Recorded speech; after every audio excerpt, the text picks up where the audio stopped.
Hello, welcome to the new Dr. Michael Explains the Water presentation. This is a more detailed explanation of the water presentation that I did on YouTube a while back that seemed to go viral. I've tried diligently to correct any and all mistakes that I made in that, and I'm trying to more accurately represent all the information. However, I need to clearly state that this is my personal opinion based on my personal research. It is not associated or affiliated with any water ionizer company whatsoever. With that said, let's begin.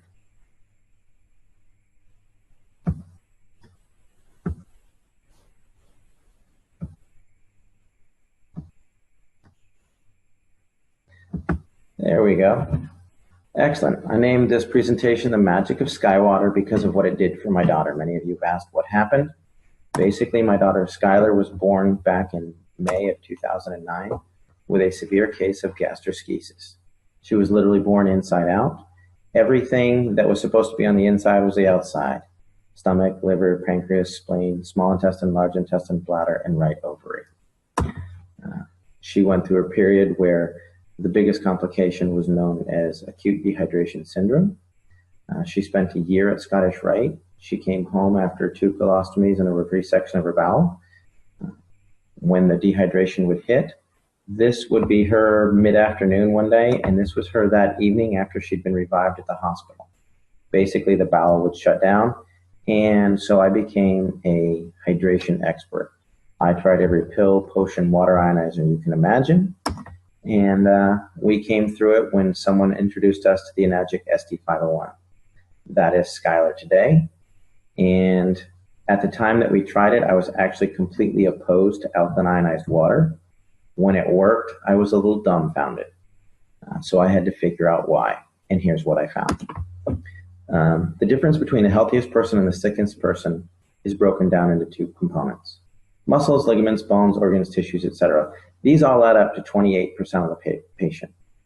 The other 72% of everybody is just water. What I found out, not all water is equal. There's distilled water, there's reverse osmosis water. We tried filtered water, alkaline water, we even tried ionized water. We thought we'd found something with alkaline ionized water and it proved to be more dangerous than beneficial. And then there's something that's called electrolyzed reduced water. This was truly a game changer. Here's why. Electrolyzed reduced water, it's not a cure, but it's 72% of the Skylar puzzle. It was not the only thing we did for her. It was the only thing we changed because we were doing everything else. What it is just science. It could realistically save your life. It'll make you healthier, happier, and stronger. But if you don't make healthy choices, your health benefits are not going to be as effective, nor will they last. To put it simply, electrolyzed reduced water gives you the best possible 72% of your body to work with. This facilitates nutrition, detox, health, energy, healing by providing some necessary components. Let me explain. If you think of your body as a saltwater aquarium, you've got healthy organisms, filtration, you've got oxygen. If you don't take care of it, that tank gets dirty. Well, what you have to do with the human body is figure out how to clean your fish tank. The way that your body does that is through a process called cellular respiration. This is the way you basically get oxygen and nutrition into a cell, CO2 and toxins out of a cell. The main component for this is known as the aquaporin, which was discovered in 2005. And essentially, it's the high-speed plumbing system for the cells, and it's the fastest way to get the good stuff in and the bad stuff out. Let me give you a brief course on cellular respiration. If you look over here, you'll see that there's a cell. There's some hemoglobin here. There's an aquaporin here. There's a charge. And this represents a cluster of water molecules that are electrostatically stacked together. Well, as your cell compresses, it excretes CO2 and toxins. When it pops open, it brings in oxygen and nutrition. When it collapses, it excretes CO2 and toxins. When it opens back up, it brings in oxygen and nutrition. This is called tensegrity. It's the premise by which an MRI works. The click, click, click, click causes the cells to open and close. The computer takes a picture, generates the image. Well, electrolyzed water actually does occur naturally. Everybody say it's an unnatural source. It isn't. It happens when a lightning strike hits a lake or the ocean or something like that, and the charge on the water in that area lasts usually 3 to 4 days. What it does is it disassociates the water molecule. If you look over here, This is a technical term. A lot of people ask me, well, my chemist said it's not possible. That's because your chemist doesn't understand electricity. He's a chemist. He's looking for a chemical means to do it. This is electrical. When you use electricity to burst the bond, you'll take this H2O molecule and you break off a hydroxyl or a hydrogen. Sometimes you break them both off. What that does is it releases molecular hydrogen, active oxygen, hydroxyl ions, which are a free radical scavenger, in a water that's literally restructured for rapid absorption, thus maximizing nutrition and detoxification. It's nothing more fancy than that. It is superior hydration because your body needs these four things. Let me explain. When your body goes to produce energy, you oxidize pyruvate that is then driven across a hydrogen-charged membrane into the Krebs cycle. In the presence of free electrons, you'll produce 32 to 34 ATPs. Then you need hydroxyls to scavenge out all the garbage. That's it. Works on a cellular level. Another thing that's different between electrically changed water and chemically changed water is electrically reduced water is not affected by stomach acid. The pH is a byproduct. When people say, oh, you need pH water, no, they don't. They need water with molecular hydrogen, active oxygen, and hydroxyl anions. Alkaline water is just water with more minerals. It is affected by the chemistry of the stomach. Electrolyzed reduced water is not. Another factor is it's self-limiting. The charge on the water only lasts for 3 or 4 days. Therefore, it's not going to build up in your system. If you have chemically altered water, it will build up in your system. It will affect blood pH because the calcium, magnesium, potassium get stuck there. Currently, I have not found any negative research on PubMed in regards to electrolyzed reduced water. That doesn't mean there isn't any. It means that I couldn't find any. So how does this work? Well, basically they took a lightning strike, put it in some medical grade titanium plates that were dipped in platinum and put it into a machine that's about the size of a coffee pot. And what it does is it takes this big clump of water molecules and zaps it. When it zaps it, it breaks it into smaller groups because it has an electrostatic charge, giving you some free electrons, the molecular hydrogen, active oxygen, and all that. The more charge you hit it with, the more it breaks it down. Here you've got 5 groups of 5 or 6 groups of 4. You could have 2 groups of 12. It just depends on the level of ionization. It's a rather simple process. If you think about this cluster of grapes, if I wanted to put all of these grapes into this bottle, I would rip each piece off and dump it in there. If I tried to cram the whole thing in there, there would be grapes that were rolling around the floor and missed the thing and all that. We want to get in as much as possible. These are not chemically bound molecules of water. If you chemically bind them, they're no longer water. They're not one giant molecule of water. It's a cluster of water molecules that are stacked together because they have a low electrostatic charge, a lot like Rouleau factor in the blood.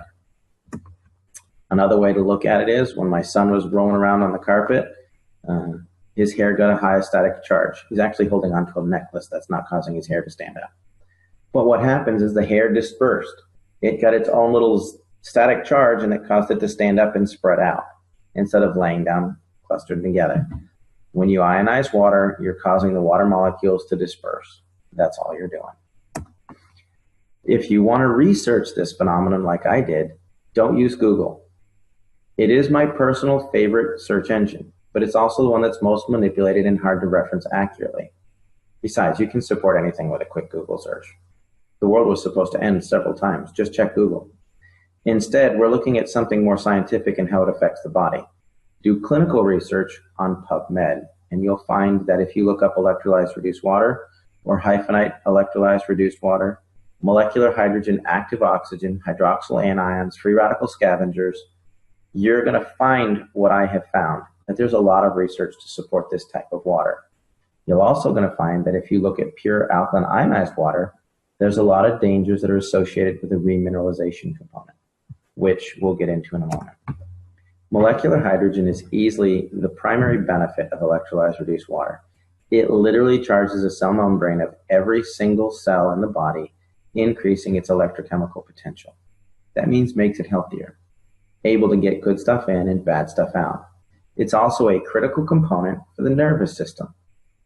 There's a vast amount of research on PubMed in molecular hydrogen in Parkinson's, in MS, in autism, things like that. And finally, it works as a powerful antioxidant. The next component of the water is it is loaded with active oxygen. Active oxygen is what's required to produce ATP. It's what's driving the Krebs cycle. When you run out of active oxygen, your body starts to shut down because it can't work correctly. It's just like a fire. If you remove the oxygen, it goes out. Finally, there's the antioxidant and free radical scavenger components. Basically, iron in any acidic environment will start to rust. You can leave your tools from your garden outside in the rain and they're going to rust. Well, where do we have iron? We have it in hemoglobin, we talked about during cellular respiration, but we've also got it in the red blood cells. We got it in the brain, the kidneys, the lungs, the lymphatic system, the bones. If it's in an acidic environment, it's going to oxidize, which will create a toxic burden. Your body is designed to be slightly on the alkaline side. Today, we're flush with oxidative and acidic disease processes. The number one acidic disease process we have right now is cancer. It's actually, the prime cause is oxygen deficiency. You can look up Otto Warburg, there's some research on that. Don't Google it, go to PubMed, read the research. Number one acidic disease is hyperketoacidosis, which is basically diabetes. They're now causing autism, diabetes of the brain. Secondarily, all of your inflammatory diseases are acidic by nature. That's what's wrong with Skylar with her irritable bowel syndrome. Your arthritis, it's an acidic waste product. Fibromyalgia, hyperlactic acidosis. Chronic fatigue and endocrine stress is all associated with an acidic environment. And why are we becoming so acidic? Well, we drink coffee, tea, soda. There's an enormous level of reverse osmosis, water, which is misunderstood. You don't want water with the lowest parts per million of anything. That makes it acidic and it won't even carry a current. It's designed for coastal countries to have good water supply. If you do some clinical research on this, you're going to see that it's associated with MS, MD, and Alzheimer's. Most any of your bottled waters, all your big 24 packs, those are most likely reverse osmosis water that's had minerals added to it, which is dangerous in its own sense. You don't get your minerals that way. Here's a couple of guidelines for hydration. If you're a regular healthy person, you want to drink about 50% of your body weight in good water every day. If you have acute health issues, this could be dehydration from working out in the yard, excessive level of sports, you could have the flu. You may want to drink nearly 75% of your body weight in ounces. However, if you have a chronic health issue, cancer, diabetes, something like that, you may need to drink up to 100% of your body weight in ounces. However, you got to be careful because your physician can specifically reduce your water intake for congestive heart failure, kidney disease, things like that. So why do I say that sodas and pH are important? Well, if you look at this scale over here on the left, it's red. That means it's going to make you rust. Over here, the blue will make you beautiful. This is what a typical capful of soda can do to the body. This is a 32-ounce bottle of pitcher of 9.5 water. You can see the pretty blue color. It's loaded with hydrogen, oxygen, etc., etc. This is about a tablespoon of Sprite. It's high on the acid content. So what I did is I poured this water into this cup and ended up with a cup full of acid. It didn't dilute it at all. I then took this cup and poured it into 32 ounces. Now, mind you, this is a tablespoon of Sprite, and it destroyed 32 ounces or 2 pounds of water. Makes you think differently about going to McDonald's and supersizing it. You're literally acidifying your system. Yes, lemon juice in your water will do this as well. The reason that lemon water affects the body in an alkaline nature is it causes your pancreas to excrete an 8.8 enzyme to neutralize it. Just as a side note. Other things that we do. This was huge for Skylar. And I didn't realize it was such a big deal because we ate a lot of organic food. But you can use this water to clean your veggies. These are cherub tomatoes that I used to buy and just rip the top off and start eating them. I washed them in the 11.5 water from my SD501, and that is what came off. I was appalled. I was amazed. It tasted like they were fresh garden tomatoes. And when you smell this, it smelled like there was Windex or cleaning agents in that glass. And the reason that that happens is because all of your pesticides are petroleum based, so they don't wash off. Another thing we use it for is our pet. I thought this was funny, so I'd include it. Thanks, Henry. This looks great and all, but does your house have any Kangen water? You know, we did the proverbial test, put out a bowl of tap water, put out Kangen water. Callie will drink the Kangen water every time. Another thing is the disinfectant aspect of this. This isn't just 2.5 strong acid. Because it has that solution chamber on the side, which 90% of all water ionizers on the market do not have. This machine produces 2.5 electrolyzed hypochlorous acid. The other machines do not. That is very important. Electrolyzed reduced water has been shown to kill MRSA, Kripke staph, E. coli staph, strep, all of that. Even worked on the C. diff that was a problem with Skylar. None of the other water ionizers that do not have a specific saline solution can produce hypochlorous acid in an FDA-approved level. And let me explain. In 2009, 2 months before Skylar was born, the FDA approved hypochlorous acid. It's a sterilant. It will kill just about anything. They're now starting to use it in all hospitals all over the world. And places like that. A lot of physicians are using it, wound care specialists. We've been heavily involved in that because of the miracles we've seen with it. However, electrolyzing regular tap water without the addition of a salt solution does not meet the FDA criteria. As a note, the FDA has not evaluated the SD501 either, to the best of my knowledge. What it has done is there's been a third-party evaluation by ATS Labs where they reran the Sterilox system FDA experiments on live cultured bacteria, and they got complete sterilization that was equivalent to the Sterilox system. Basically, hypochlorous acid occurs naturally in the body because it's produced in the immune system. It's actually the biochemical agent that starts the clotting process, making it ideal for initial wound care, and it destroys bacteria and viruses. Recent studies are actually underway to test this using necrotic wound. I'm working with several physicians and wound care specialists as it pertains specifically to necrotizing fasciitis, gangrene, MRSA, things like that. And the results are really promising. We're not the only one doing this. This is a global thing, and the results are really good. Why I look at the SD501 exclusively, or when I compare the competition, because they all want some information. Number one thing is power supply. Does it have enough energy to do it? There's been a lot of song and dance about the SD501 uses a transformer. It does, but it also has a switch mode power supply to regulate that and a condenser. If it doesn't have a transformer, it can't ramp your 110 watts up to 230 and keep it there. Switch mode goes up and down, up and down, up and down. What this transformer does is it ramps it up, and the switch mode will start to slow it down, but the condenser allows them to work together to keep a nice stable stream of energy. On top of that, you need enough amperage. A half amp to a 1 amp machine is not going to get it done. Doesn't mean it's not a good machine, it just means it's not comparable to the SD501. You need 2 to 3 amps to make it effective. You can ask any electrician. The voltage doesn't really matter, the amperage will kill you. The next component is you need a large quality plates. Most competitor plates are about 53 square centimeters. The Enagic plates are nearly 90 square centimeters each. So if you have one of the competitor machines with 12 plates, they've got like 600 square centimeters. Well, the basic Enagic SD501 has 640 square centimeters. The Kangen 8 has 720 square centimeters. So just because it has more plates doesn't mean the plates are the same size. Next, I look for a liquid saline electrolysis enhancer. That's because it's the only way to produce FDA-approved levels of hypochlorous acid.